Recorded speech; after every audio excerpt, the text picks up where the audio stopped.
आज तक स्टोरीज के मुअज़्ज़ज़ नाज़रीन, अस्सलामु अलैकुम। मुअज़्ज़ज़ नाज़रीन ग्रामी, से पहले आप इस कहानी की 102 इकसात सुन चुके हैं। अब किस्त 103 मुलाहिज़ा फरमाए। अगर खंजर फेंक के जाने की बजाय उसका कोई आदमी मुझे वापसी का पैगाम पहुंचाता तो मेरे साथ वो भी अताब में आ सकता था, जबकि वीरा अपने लिए पूरी एहतियात के साथ खेलने पर तुली हुई थी। उस वक्त अंधेरे में मेरी निगाहें मोटरवे का बेचैनी के साथ जायजा ले रही थी। फिर एक बार जूं ही अकब में आने वाली गाड़ियों के हेडलैम्प्स की रोशनी का सैलाब खत्म हुआ, मैंने बड़ी बेरहमी के साथ खंजर सफेद फार्म के दिल में उतार दिया। वो एक करीहा चीख के साथ अपनी निशिस्त पर उछला और गाड़ी झटके खाकर सड़क पर बड़ा सा लहरिया बनाती हुई उस फौलादी जंगले की तरफ उड़ी जो दो तरफा ट्रैफिक को अलग रखने के लिए मोटरवे की दरमियानी कच्ची पट्टी में लगाया गया था। मौसम खुशगवार था, लेकिन उन जान गुस्सल लम्हात में मेरे बदन के सारे मसामात के मुंह खुल गए। जिंदगी और मौत के दरमियान बस एक लम्हे का फासला रह गया था। गाड़ी पूरी कुव्वत के साथ रेलिंग से टकराकर चिकनाचूर हो सकती थी। अकब से कोई गश्ती पुलिस पार्टी दखल अंदाज हो सकती थी, या कोई मुसाफिर कार सूरत हाल का जायजा लेने के लिए ठहर सकती थी।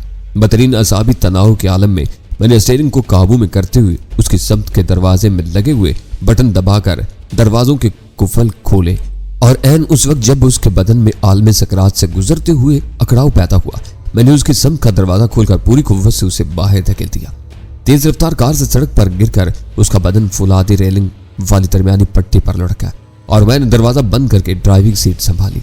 मैंने अकबनुमा आइनों की मदद से फौरन ही यह तयन कर लिया था कि उस होलनाक वारदात का कोई खवा नहीं था। आम दिन होने की वजह से M1 पर ट्रैफिक गालबन कम था, वरना सुना यही था कि वीकेंड या लंबी तातीलात के आगाज और इख्तिताम पर लोग दूर दराज मकामात पर वक्त गुजारी और तफरीहात के लिए यूं दीवाना वार मोटरवेज पर निकलते थे कि गाड़ियों के इज़्दिहाम में ट्रैफिक की रफ्तार निस्फ से भी कम रह जाती थी और यह बात मेरे हक में जाती थी। लंदन से निकलने के बाद रास्ते याद रखने की फिक्र में मैं उस अजीम शाहराह पर नस्ब तकरीबन तमाम ही निशानात को गौर से देखता आया था, और मेरा ख्याल था कि उस वक्त तक हम M1 के 11वें जंक्शन से गुजर चुके थे और थोड़ी देर बाद ही 12वां जंक्शन आने वाला था, जहां से बाएं तरफ कटने वाले रास्ते पर होकर ज़ैली सड़क पर सफर जारी रखा जा सकता था, या एक तवील चक्कर काटकर दोबारा M1 के लंदन वापसी के रास्ते पर आया जा सकता था। मेरे पास न ड्राइविंग लाइसेंस था और न दूसरे शनाख्ती कागजात, इसलिए मेरे हक में यही बेहतर था कि मैं जल्द अज जल्द कार छोड़ दूं, मगर उसी के साथ मेरे लंदन वापसी भी तखीर थी। 12वां जंक्शन आने तक मैं लंदन वापसी का फैसला कर चुका था। वहां पहुंचने के बाद ही उस कार से भी निजात हासिल की जा सकती थी।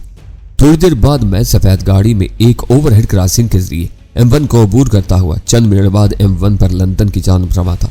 ट्रकों, ट्रेलरों और इक्का दुक्का गाड़ियों के साथ M1 पर सफर करते हुए चंद मील के बाद मैं चौंक पड़ा, क्योंकि आगे गाड़ियों की खासी भीड़ नजर आ रही थी। उसी के साथ बार बार ब्रेक लाइट्स भी चल बुझ रही थी, जिसका मतलब था कि उस मकाम पर ट्रैफिक की रवानी में कोई रुकावट दरपेश थी। यह गुमान बस एक लम्हे के लिए कायम रहा, फिर मेरी रीढ़ की हड्डी में चींटियां से रेंगने लगी। M1 के लंदन से आने वाले ट्रैक पर पुलिस की एक मोबाइल वैन एक मकाम पर रुकी हुई थी और उसकी छत पर लगी हुई सुर्ख इमरजेंसी लाइट मुसलसल गर्दिश की जा रही थी। वो मकाम कमोबेश वही था जहां मैंने जरा ही देर पहले सफेद फार्म को फेंका था। गालबन उसकी लाश दरियाफ्त कर ली गई थी, या शायद वो सिर्फ शदीद जख्मी हुआ था। दूसरा ख्याल आते ही मेरे पेट में शदीद ईंधन होने लगी। दोनों तरफ का ट्रैफिक उस मकाम से सुस्त रफ्तारी से गुजरा था। हर एक को चलते चलते मालूमात हासिल करने का खबर था। मेरी कार रेंगती हुई आगे बढ़ी तो नीली वर्दियों और टोपियों में कई पुलिस अफसरान सीटियां बजाते ट्रैफिक साफ करने की कोशिशों में मसरूफ नजर आए। अब M1 के जरिए फौरी तौर पर लंदन वापसी का फैसला करते हुए मैं एक बात बिल्कुल ही भुला बैठा था। क्या मुझे दोबारा उस खतरनाक मकाम से गुजरना होगा जहां मैंने सफेद फार्म को फेंका था? मेरी सुस्त रफ्तारी के बायस पीछे भी गाड़ियां जमा हो चुकी थी, आगे भी ट्रैफिक का हजूम था। दाएं तरफ सड़कों के वस्त में मुसलसल फुलादी बाढ़ लगी हुई थी, जिसमें से साइकिल सवार भी नहीं गुजर सकता था। बाएं तरफ चढ़ती हुई सरसब्ज ढलानों पर मवेशियों को शाहराह पर आने से रोकने के लिए एक और मजबूत हिसार कायम किया गया था। किसी तरफ फरार का कोई इम्कान नहीं था। बस दो ही सूरतें बाकी रह गई थी कि मैं वो सफेद ट्योटा क्राउन वही ट्रैफिक की भीड़ में छोड़कर पूरी कुव्वत के साथ किसी तरफ तोड़ लगा देता, या तन बतकदीर होकर रेंगती हुई रफ्तार से आगे की तरफ सफर जारी रखता। देखते देखते M1 पर लंदन जाने वाले ट्रैफिक की 5 मुतवाजी कतारें बन गई, जिनमें मैं दाहिनी तरफ से दूसरी कतार में था। आखिरकार मेरी कार एक पुलिस कांस्टेबल के इतने करीब पहुंच गई कि मैं गाड़ियों के हेडलैम्प की रोशनी में उसकी आंखों में छाई हुई झुंझलाहट साफ देख सकता था, मगर मैं दानिस्ता उससे नजरें चुराता रहा। अचानक उसने तेजी के साथ सीटी बजाई और गुस्से से फिजा में हाथ लहराकर किसी को रुकने का इशारा किया। मैंने सर घुमाया और अपनी जगह मुंशबंद होकर रह गया। वो मेरी ही तरफ देख रहा था और बकता झुकता गाड़ियों के दरमियान से मेरी तरफ चला रहा था। मशीनी अंदाज में मेरा बायां पांव क्लच पर पड़ा और दाहिना एक्सीलेटर से हटकर ब्रेक पैडल पर चमका। वसी और इस कार एक हचकोले के साथ जहां थी वहीं थमकी। उसी लम्हे ऐन मेरे सर पर किसी ट्रेलर का हारन चीखा और मेरी अक्ल माऊफ होकर रह गई। मेरी समझ में नहीं आ रहा था कि इतनी भीड़ में उस बावर्दी एहलकार ने आखिर मुझे क्यों रोका था। मैंने डूबते हुए दिल और शिकस्त के एहसास के साथ अपनी तरफ का शीशा उतार दिया। क्या लाइसेंस सकते हैं जनाब अली? करीब आकर उस सिपाही ने दांत पीसते हुए अंग्रेजी में सवाल किया। मेरे लिए वक्त की रफ्तार यकलख्त थम गई। समाज साथ छोड़ने लगी और उस सिपाही समेत गर्दोपेश की हर शय इतनी छोटी नजर आने लगी जैसे वो सब मुझसे हजारों मील खला में कहीं तैर रहे हो। मेरा हाथ गैर इरादी तौर पर अपनी पतलून की अकबी जेब की तरफ गया और उसी लम्हे अचानक कई तेज हारन बज उठे और फिर बजते ही चले गए। सड़क पर बाएं तरफ की 3 कतारों में ट्रैफिक रवा था, लेकिन मेरी कार रुक जाने के बायस दाहिनी तरफ की दोनों कतारें जाम होकर रह गई थी और मुतासर होने वाले ड्राइवर हारन बजाकर अपनी तानिश में मुझको लान तान कर रहे थे। मैंने जेब टटोलते हुए बेबसी से सिपाही की तरफ देखा। मुसलसल बजते हुए हारन उसकी झुल्लाहट में इजाफे का सबब बन रहे थे। उसने गुस्से के साथ सड़क पर पैर मारा और मुड़ाते हुए बोला, जाओ मगर होश में रहकर गाड़ी चलाओ, स्टीयरिंग पर तुम्हारे हाथ कांप रहे थे। मैंने दाहिना हाथ पेशानी तक ले जाकर उसका शुक्रिया अदा किया, फिर गाड़ियों के गजबनाक इंजनों से खारिज होते हुए गर्म गर्म धुएं से बचने के लिए शीशा चढ़ाते हुए गाड़ी आगे बढ़ा दी। उस वक्त मेरा दिल इतनी तेजी से धड़क रहा था जैसे किसी भी लम्हे सीना फाड़ कर बाहर आ जाएगा। मुझे कुछ होश नहीं कि मैं उस ट्रैफिक जाम में से कैसे गुजरा। मैंने खुद को महफूज रखने के लिए दूसरों के एहतजाज की परवाह किए बगैर अपनी गाड़ी जबरदस्ती बाएं तरफ की पहली कतार में अड़ा दी और काफी दूर तक उसी कतार में सुस्त रफ्तारी के साथ कार ड्राइव करते हुए अपने बिखरे हुए असाब पर काबू पाने की कोशिश करता रहा। आखिरकार ट्रैफिक का हजूम साफ हो जाने पर मैं कदरे एतमाद के साथ कार की रफ्तार तेज करने लगा। जाए वारदात पर पीछे वालों के बावाज एहतजाज ने मुझे एक नाकाबिले तसव्वुर दुश्वारी से बचा लिया था। अगर उस कांस्टेबल को वो लोग बर वक्त ट्रैफिक जाम के बिगड़ जाने का एहसास न दिलाते तो शायद बगैर लाइसेंस ड्राइविंग के जुर्म में गिरफ्तारी के आगाज के बाद ये किस्सा मुकदमा कत्ल में सजा पर ही खत्म होता। M1 से लंदन में दाखिल होते ही मैंने किसी मुनासिब जगह की तलाश शुरू कर दी। फिर यूं ही एक चौराहे पर ह्यूस्टन रोड का नाम सामने आया। मैंने महज कयास से काम लेते हुए कार बाएं तरफ घुमा दी और उस तरह चंद ही मिनट के बाद ह्यूस्टन स्टेशन पहुंच गया, जो ट्यूब सर्विस के साथ ब्रिटिश रेल का भी वसी आरिज स्टेशन था। ह्यूस्टन स्टेशन की पार्किंग लॉट में अपनी गाड़ी छोड़कर दोबारा आजाद फिजा में सांस लेने का तसव्वुर बहुत खुशगवार था। मैंने गाड़ी पार करके उसके डैशबोर्ड के खानों वगैरह की तलाशी लेना शुरू की तो ग्लो कंपार्टमेंट में कागजात के नीचे दबा हुआ इशारिया 2-2 का रिवाल्वर हाथ आया जिसका चैम्बर भरा हुआ था। छोटे से खंजर के बदले ये सौदा महंगा नहीं था। मैंने रिवाल्वर कोट के अंदरूनी जेब में डाला और गाड़ी लॉक करके बाहर आ गया। चाबी मैंने ड्राइविंग सीट के पायदान पर डाल दी थी और एक पिछला दरवाजा दानिस्ता गैर मुकफ्फिल छोड़ दिया था ताकि कोई उस गाड़ी को वहां से चुरा ले जाना चाहे तो उसे कोई दिक्कत ना हो। ह्यूस्टन से उस कार की चोरी के बाद मेरी जात हर किस्म के खतरात से महफूज रह सकती थी। स्टेशन की इमारत में दाखिल होते हुए मैंने एक स्टॉल से 5 पाउंड मालियत का फोन कार्ड खरीद लिया, क्योंकि फोन करने के लिए बार बार रेज़गारियां हासिल करने में दुश्वारी पेश आती थी। उस इलेक्ट्रॉनिक कार्ड के जरिए मखसूस बूथ से कहीं भी कॉल की जा सकती थी। इंस्ट्रूमेंट उस कार्ड में से हर कॉल खुद ब खुद मनहा कर देता था। जिस कार्ड पर एक बार कोई इंस्ट्रूमेंट सिफर की मालियत जाहिर करे उसे कहीं भी इस्तेमाल नहीं किया जा सकता था। मैंने मखसूस बूथ से कार्ड के जरिए एक बार फिर वीरा के होटल से राब्ता कायम किया। इस बार मैंने ऑपरेटर से वीरा का कमरा मांगने के साथ ही अपना नाम भी बता दिया था, जो डेन हार्वे था। मकसद यही था कि हार्वे का नाम कानों में पड़ते ही मेरे बारे में वीरा सोच सके, क्योंकि जैकब से मुलाकात के लिए मैगी हार्वे का कोड उसी ने दिया था।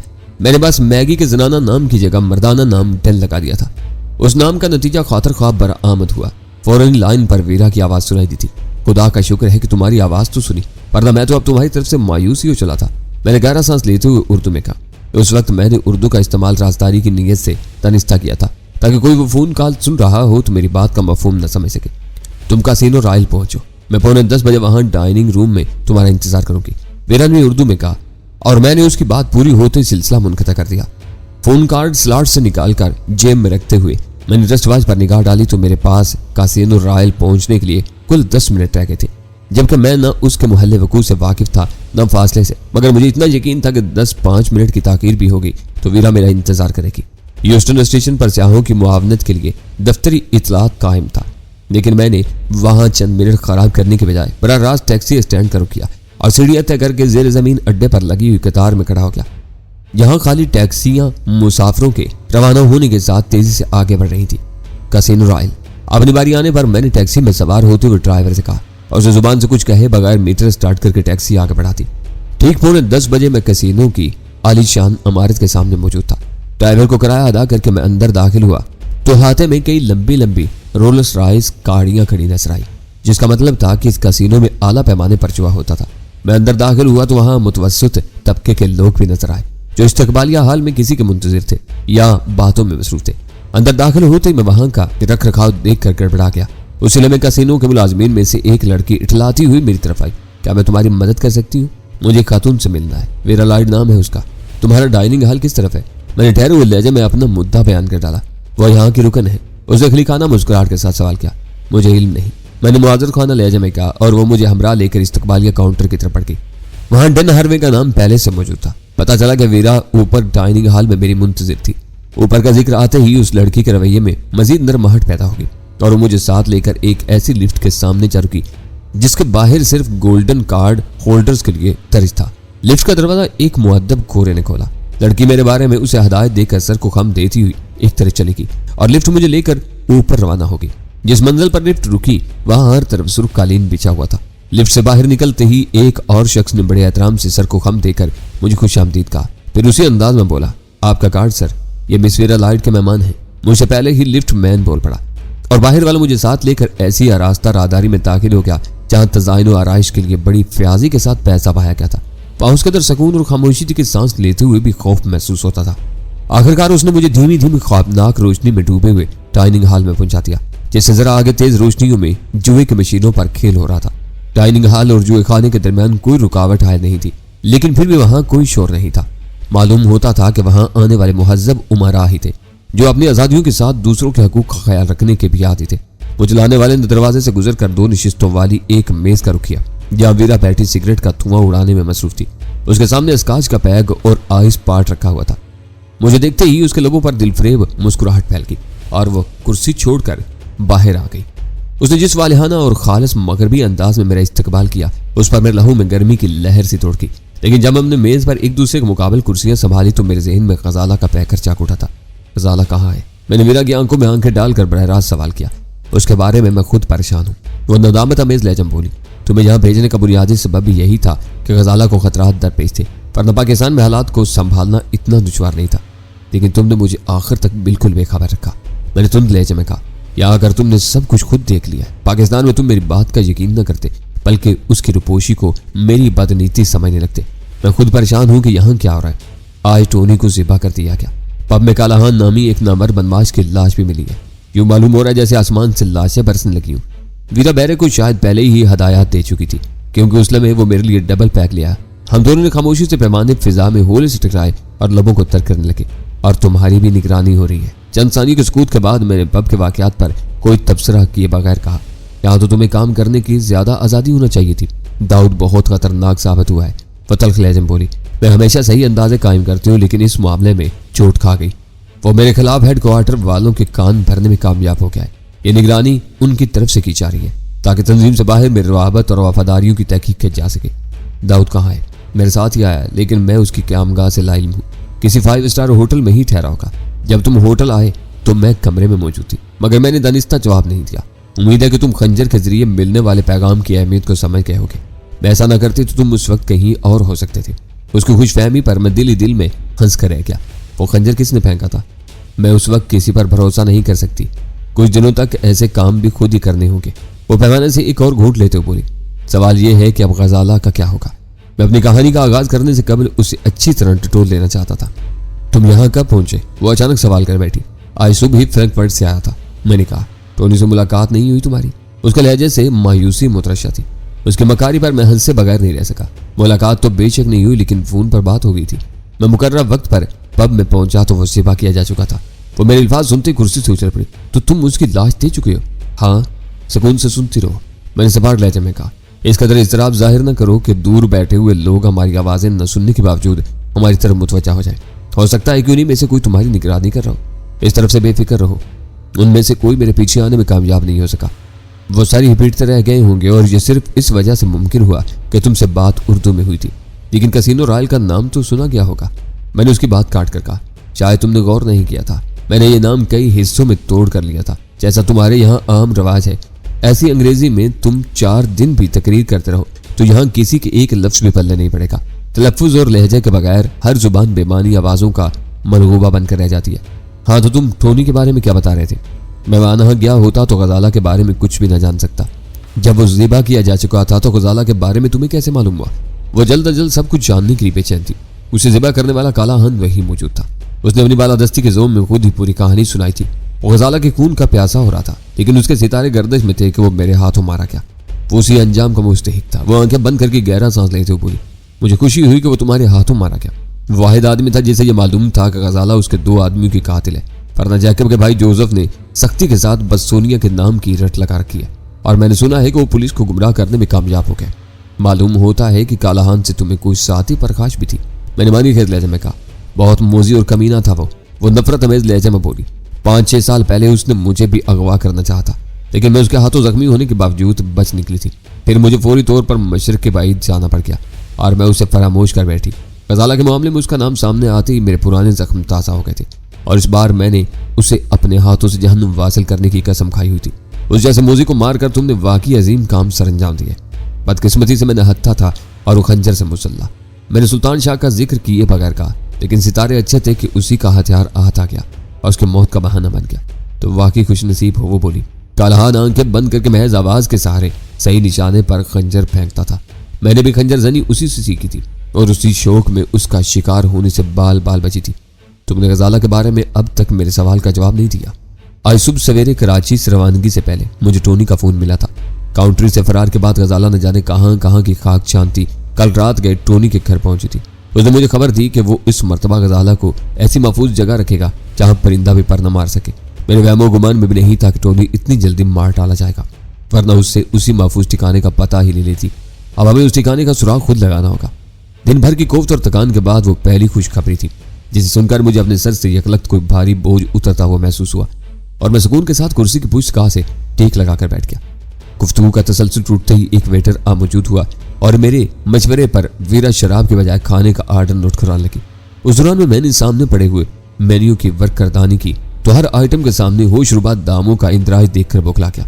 बैरे के चले जाने पर मैंने वीरा को अपनी तशवीश से आगाह किया, यहाँ खाना बहुत महंगा है, हम कहीं और चलते हैं, दामों पर न जाओ, तुम्हारे लिए ये सब मुफ्त है। वो हंसते हुए बोली, हो सकता है लेकिन मुझे तुम्हारा पैसा भी उसी कदर अजीज है जितना अपना।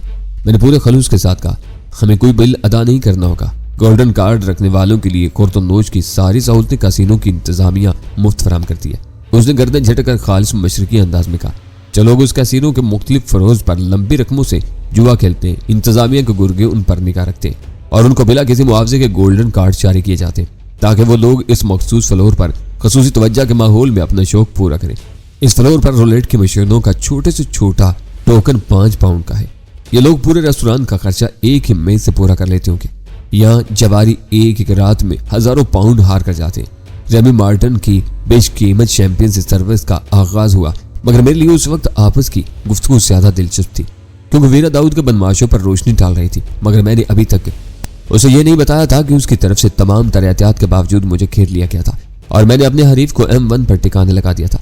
मैं अभी तक ये अंदाजा नहीं लगा सका था कि लंदन में तंजीम में तुम्हारा क्या मकाम है। मैंने कहा, अब हालात ने मुझे और तुम्हें एक दूसरे से इतना करीब कर दिया है। तुम्हें बताती चलूं कि तंजीम का अपना एक खास नाम है जो आलमी हलकों में हैबत की अलामत समझा जाता है। अंग्रेजी में उसको मुखफ़फ़ करके शी कहते हैं, लेकिन असल नाम सिंडिकेट फॉर हेरोइन एडिक्शन है। यहाँ भी शी की अपनी एक तंजीम है जिसमें लोगों की जिम्मेदारियां मुतय्यन हैं, जबकि मैं एक तरह की फ्री लांसर हूँ। मुतय्यन जिम्मेदारियां न होने के बावजूद उनके बराबर इख्तियारात रखती हूँ, बल्कि बाज़ औक़ात उन पर अपने अहकामात नाफिज भी कर सकती हूँ। मेरे ऐसे फैसलों पर सिर्फ शी की सुप्रीम बॉडी ही जवाब तलब कर सकती है, जिसका सरबराह गालबन मेरा बाप जिवेलाई टान मर्सियानो है।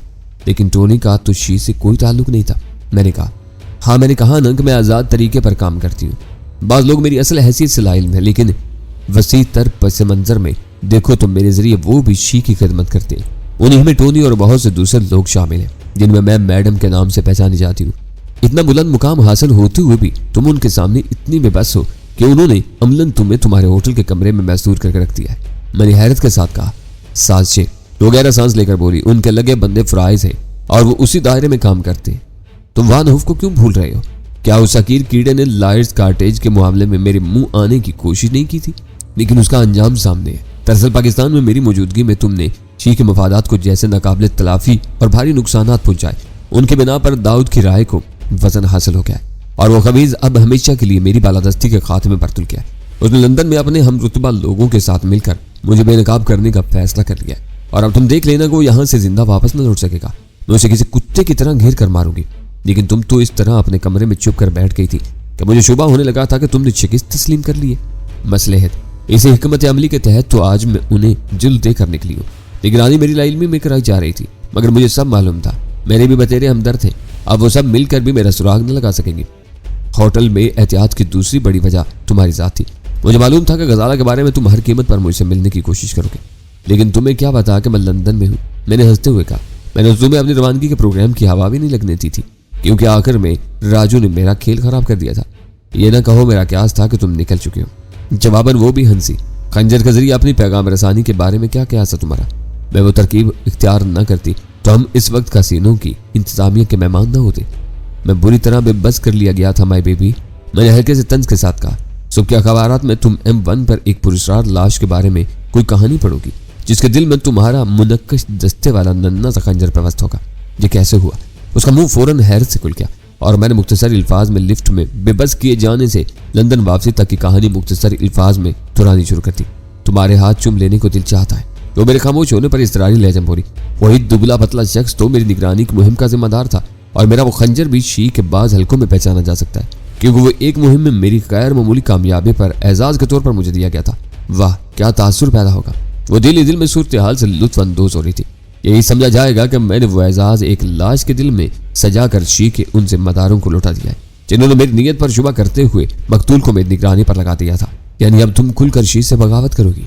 इंपीरियल होटल में होने वाले खेल के बाद मेरा ये रद्द अमल कुदरती होगा। इस तरह तुम्हारे दुश्मनों को खुलकर तो तुम परवार करने का मौका मिल जाएगा। हो सकता है कि इस बार वो तुम्हें बेरहमी के साथ मरवाई डाले। मैंने उसकी जिंदगी से भरपूर चेहरे पर नजरें जमा कर कहा, यही उनके बस से बाहर है। वो पुरगुरूर अंदाज में हंसी। वो सब मेरे बाप के नमक ख्वार हैं और उनसे कांपते हैं। जिमिलाड ने खुलकर आज तक मुझे अपनी बेटी तस्लीम नहीं किया, लेकिन उन्होंने कभी मेरे दावे की तरदीद भी नहीं की, बल्कि अमदन मुझे ढील देकर शी में तरक्की के मौके फराहम करता रहा है। इस तरह तो तुम उससे भी इस्तेमाल दिलाकर अपने खिलाफ कर लोगी। मैंने उसकी बात काट कर कहा, यही तो तुम्हारी समझ से बाहर है। मेरी रगों में उसी का खून तोड़ रहा है। मैं अपनी तौहीन बर्दाश्त नहीं कर सकती, इसलिए ये सब मुझसे नाला है। वो कह रही थी, ये लोग मुझे जरा भी नुकसान पहुंचाने की जुर्रात नहीं कर सकते। इन सब की कोशिश ये है कि मेरे खिलाफ जराइम की फहरिस्त सबूत और गवाहों समेत इकट्ठी करके सुप्रीम बॉडी में पहुंचाएं और उसके जरिए मेरे खिलाफ फैसला हासिल करें। उससे पहले वो मुझे हाथ भी न लगा सकेंगे। इसका मतलब ये हुआ कि अब तुम होटल में नहीं जाओगे। मैंने ताई तलब लहजे में सवाल किया। सवाल ही पैदा नहीं होता। M1 से फ्रेंकी की लाश मिलने पर वो सब भी झिल्लाकर अपने मुंह नोचने पर मजबूर हो जाएंगे। वो उनका माना हुआ साजिशी दिमाग था। फिर मैं तुमसे कहाँ राब्ता कायम कर सकूंगा? लंदन में मेरे बथेरे ठिकाने हैं, मैं कहीं भी जा सकती हूँ। तुम अपने होटल का नंबर दे दो, मैं खुद तुम्हें अपने ठिकाने से आगाह कर दूंगी। फिर भी कोई ऐसा पता या ठिकाना तो जरूर होगा जहां से तुम्हारे बारे में कोई खबर मिल सके। मैंने इसरार किया, कुछ पता नहीं कि मेरा किससे राब्ता होगा। वो सोचती हुई बोली, फिर भी मैं ऐश बर्न को बाखबर रखने की कोशिश करूंगी। तुम चाहो तो उससे मिल सकती हो। वो सोहो के इलाके में होस्टेस क्लब के नाम से चलाए जाने वाले एक घटिया शराब खाने में शराकतदार है, जहाँ लड़कियों की आड़ में गैर मुल्की सियाहों की खाल उतारी जाती है। ऐश बर्न के पेशे की उस अजीब व गरीब वजाहत पर मैं हंस से बगैर नहीं रह सका। तुम खासे वसाइल की मालिक हो, उससे कोई बाइज्जत कारोबार क्यों नहीं करा देती? ये उसका नफ्सियाती मामला है। वो नपकन से हाथ साफ करते हुए बोली। उसने अपनी उम्र का बेहतरीन हिस्सा सोहो की इन ही गलियों में एक बेजान खिलौने की तरह गुजारा है और अब वो अपनी उस बेतौकीरी का इंतकाम ले रही है। वहां साकी गिरी पर मामूर लड़कियां हर तरह ग्राहकों की दिलदारी करती है, लेकिन वो सब आबरूमंदाना तरीके पर अपने घरों को वापस जाती है। जो लड़की भटकने की कोशिश करे, ऐश बर्न उसे खड़े खड़े नौकरी से बरतरफ कर देती है। आओ खुशकुराकी के बाद जरा मुकद्दर भी आजमा लिया जाए। उसने मेज छोड़ते हुए कहा, ये लोग इसी उम्मीद पर मोटी असामियों को महंगा खाना मुफ्त खिलाते हैं कि जुए की मेजों पर उनसे कई गुना वसूल कर सके। मैं उसके साथ हो लिया। डाइनिंग हॉल से आगे मुख्तलिफ मेजों पर बेहद हसीन और जमील लड़कियां इस्तेहाल अंगील लिबास में जुआ खेल रही थी। रकम का किसी मेज पर कोई पता नहीं था। हर तरह मुख्तलिफ मालियत के रंग बिरंगे प्लास्टिक टोकन चल रहे थे। जितने वालों को अदायगियां भी उन्हीं टोकनों के जरिए हो रही थी। वापस लौटने वाले अपनी तहवील में मौजूद टोकन वापस करके उसी मालियत की रकम हासिल कर सकते थे। हर मेज पर संजीदगी और इनमाक से खेल हो रहा था, लेकिन जरा सा गौर करने से अंदाजा होता था कि कई बल्कि शायद तमाम मेजों पर बाज जवारियों और लड़कियों के दरमियान संजीदगी की आड़ में इशारे भी हो रहे थे। हारने वाले पसीनों में शराबूर हुए जा रहे थे और जीतने वालों के चेहरे फातिहाना मुसर्रत से दमक रहे थे। दो मेजों के गिर्द मशरिक वस्ता के बेफिक्र नौजवान अपनी रवायती वज़ाकता में टोकनों के बड़े बड़े ढेर संभाले जमे हुए थे। उनकी मुदारत के लिए खास तौर पर 3 लड़कियां मशरूबात की ट्रालियां लिए घूम रही थी। उस हजूम में जुए के बाद खानदानी शौकीन भी थे जो अपनी बीवियों के मशवरे से खेल रहे थे। बाज मर्द महज तमाशाई बने अपनी खवातीन की हौसला अफजाई पर इक्तफा कर रहे थे। वीरा ने एक मेज से 100 पाउंड के टोकन खरीदे और उसी मेज पर रुक कर 2-3 राउंड तक खेल के रुख का अंदाजा लगाती रही। उसके बाद वो खुद भी खेल में शरीक होगी। तकरीबन पौन घंटे के बाद जब उसने खेल खत्म करके टोकन वापस किए तो वो 20 पाउंड जीत चुकी थी। वापसी पर अमले को फ्याजी के साथ टिप देती हुई वो बाहर निकल रही थी तो अचानक ही उसे सुल्तान शाह याद आ गया। पाकिस्तान से अकेले आए हो, तुम्हारा दोस्त भी साथ आया है, एतराज हो तो उसे आज ही वापस लौटा दूं। मुफाहमत बढ़ जाने के बाद मैंने उस बारे में झूठ बोलना मुनासिब न समझा। वहां से निकलने का पूरा बंदोबस्त उसी ने करवाया था। ये अच्छा किया कि उसे भी साथ ले आए। मौजूदा हालत में वो हमारे बहुत कारआमद साबित हो सकता है। और इत्मीनान से सर हिलाते हुए बोली, यहाँ फौरी तौर पर ऐसा बेखौफ साथी मुश्किल ही से पैदा हो सकेगा। मेरा ख्याल था कि वो अपनी गाड़ी में आई होगी, लेकिन पता चला कि वो भी मेरी ही तरह पैदल थी। मैंने उसे अपने होटल के बारे में आगाह कर दिया था। उसने पेशकश की कि वो मुझे किंग्स क्रॉस पर उतारती हुई आगे निकल जाएगी, मगर मैंने नरमी के साथ इनकार कर दिया। इस मखदूज सूरत हाल में हमारा एक साथ बाहर निकलना भी खतरे का बायस हो सकता था। जरा सी बेपरवाही की बिना पर एक की वजह दोनों का खतरा मोल लेना किसी तरह दानिशमंदाना नहीं था। मैं किसी ठिकाने पर टिकते ही तुम्हें होटल फोन करके खुद ही मुतल्ला कर दूंगी। हो सकता है कि कल हमें शहर में कहीं मिल बैठकर आइंदा के लिए अपना प्रोग्राम तय करना पड़े। वो मुझसे हाथ मिलाते हुए बोली, बस ये याद रखना कि गजाला अब हमारी पहली तरजीह है। मैंने आहिस्ता से कहा, पहली नहीं दूसरी। वो मेरी आंखों में देखकर मुस्कुराते हुए बोली, फिलहाल तो हालात के दबाव में हम दोनों की जात एक दूसरे के लिए पहली तरजीह इख्तियार कर गई है और हम एक दूसरे से अलग होकर 2 मुख्तलिफ टैक्सियों की तरफ बढ़ गए। कम अज कम अखबारात की हद तक अगली सुबह बहुत हंगामा खेज थी। बेशतर अखबारात ने पब में होने वाले दोहरे कत्ल की वारदात को अपने सफाई अव्वल पर ज़ैली शह सुर्खियों में जगा दी थी। एक अखबार ने काला खान के बदनाम लेकिन कानून की गिरफ्त से महफूज माजी के हवाले से ऊंट पहाड़ के नीचे आ ही क्या की सुर्खी लगाई थी। तकरीबन हर अखबार काला खान के माजी को कुरेद रहा था। जिस शख्स पर 2 दर्जन इंसानी जानों को जिंदगी से महरूम कर देने के इल्जामात हों और कानून के मुहाफिज पूरी मेहनत के बावजूद उस पर कोई इल्जाम साबित न कर सके हों, उसकी इबरतनाक मौत पर अखबारी इतलात में तलखी फितरी बात थी, क्योंकि अपनी तमाम तरह सनसनीखेजी के बावजूद अखबारात को उस मुआशरे में कानून की पासदारी का साथ लाजमन देना पड़ता था। लेकिन जिस तरह काला खान के जुराइम उसकी जिंदगी में पुलिस के लिए हल न होने वाले मुअम्मा बने हुए थे, उसी तरह उसकी मौत भी बहुत पुरस्कार थी। पब में 2 लाशें दरियाफ्त हुई थी और दोनों ही खंजर का शिकार हुई थी। एक की गर्दन काट दी गई थी और दूसरे के दिल में वही खंजर पवस्त किया गया था। कराइन से जाहिर होता था कि उन दोनों का कातिल कोई एक ही था, लेकिन पुलिस ये समझने से कासिर थी कि पब बंद होने के बाद वो दोनों मकतूल वहीं क्यों यकजा हुए थे, क्योंकि उनकी शनासा हल्कों में पूछताछ के बाद ऐसी कोई शहादत सामने नहीं आई थी जिसके जरिए उन दोनों में माजी करीब में किसी किस्म के ताउन का सबूत मिलता हो। और अगर वो दोनों जमा हो ही गए थे तो उनमें कोई कदरे मुश्तरक दरियाफ्त नहीं हो सकी थी जिसकी बिना पर कोई एक ही शख्स बैक वक्त उन दोनों के लहू का प्यासा हो जाता। काउंट्री में होने वाले कत्ल से जैकब का ताल्लुक तो शक व शुबे से बालातर था। बीबीसी टेलीविजन की पिछली नशरियात की तरह अखबारात ने भी उस नुक्ते को खासी अहमियत दी थी कि 2 रोज पहले काउंट्री में एक गैर मुल्की लड़की ने जैकब के छोटे भाई जोसेफ के मकान पर 2 मकामियों को हलाक किया और उसके बाद जैकब भी बेदर्दी के साथ अपने पब में सिबा कर दिया गया। उस हकीकत की रोशनी में हर नामानिगार ने बेतेरी ज़हनी खलाबाजियां खाने की कोशिश की थी, लेकिन उस बारे में कोई मंतकी बुनियाद सामने नहीं आ सकी थी जिसके बिना पर पुलिस को तफ्तीश आगे बढ़ाने का मौका मिल सकता। अखबारात की वर्करदानी करते हुए अंदरूनी सफ़े पर एक शिकाब मेरी नजरें ठिठक कर मरकूज होगी। लंदन और काउंट्री के वाकयात पर बर्मिंघम काउंट्री और लंदन के बाज़ इलाकों में नकाब पोश स्किन हेड्स की टोलियों ने नहायत मुनज़्ज़म अंदाज में पुरतशद्दद कार्रवाइयां की थी, जिसके नतीजे में 4 एशियाई जख्मी होकर अस्पतालों में पहुंच गए थे और एक तखमीने के मुताबिक 60,000 पाउंड का नुकसान हुआ था। उन नकाब पोश स्किन हेड्स ने तमाम कार्रवाइयों में एशियाइयों को तशद्दुद का निशाना बनाया था। साथ ही ऐसे नारे भी लगाए थे जिनसे जाहिर हो रहा था कि भारतीय निजाद सोनिया की गिरफ्तारी तक वो एशियाइयों की जिंदगी अजाब बना देगी ताकि उसे पनाह देने वालों को सबक दिया जा सके। बदतरीन वारदात अखबारात का मुतालिया करते हुए मैं सुल्तान शाह को भी मतन से आगाह करता जा रहा था। इब्तिदा में उसने फौरी तौर पर तबसरा करना चाहा, लेकिन मैंने उसे रोक दिया ताकि शहर की पूरी सूरत हाल से वाकिफ होने के बाद हर पहलू पर एक साथ तबादला ख्याल किया जा सके। अब कहो क्या कह रहे थे? मैंने अखबारात एक तरफ फेंक कर अंगड़ाई लेते हुए कहा। अब क्या रहा है कहने को? वो हंसते हुए बोला, ये अखबार वाले भी बड़े होशियार होते हैं, नुक्ते पैदा करके ही उसका जवाब भी दे देते हैं। मालूम होता है अब ये मौजू कई दिन तक रगड़ा जाएगा। 3 दिन में 5 कत्ल किसी को भी झंझोड़ देने के लिए काफी होते हैं। मैंने सिगरेट का अधजला टुकड़ा जूते से रगड़ते हुए कहा, खासतौर पर ऐसी हालत में कि उनकी कड़ियां एक दूसरे से मुंसलिक नजर आती हो। ये तो चलता ही रहता है। खतरनाक बात यह है कि गंजे खुली हुई बदमाशी पर उतरा है। जहां तक मेरी मालूमात का ताल्लुक है, स्किन हेड्स का कोई मुनज़्ज़म करो नहीं है। ये तो बस एक वबाई फैशन चला और हर इलाके में सर्कस लड़के लड़कियों ने सर मुंडवा कर नक्शोनगार बनवाने शुरू कर दिए। उनकी हैसियत मोहल्लों की आवारा गर्दों से ज्यादा नहीं है। मेरी समझ में नहीं आया कि ये यक बयक मुनज़्ज़म कैसे हो गया। तुम कालाहान को भूल रहे हो, उसने कहना चाहा, लेकिन मैंने उसकी बात काट दी। वो बुनियादी तौर पर एक बड़ा बदमाश था।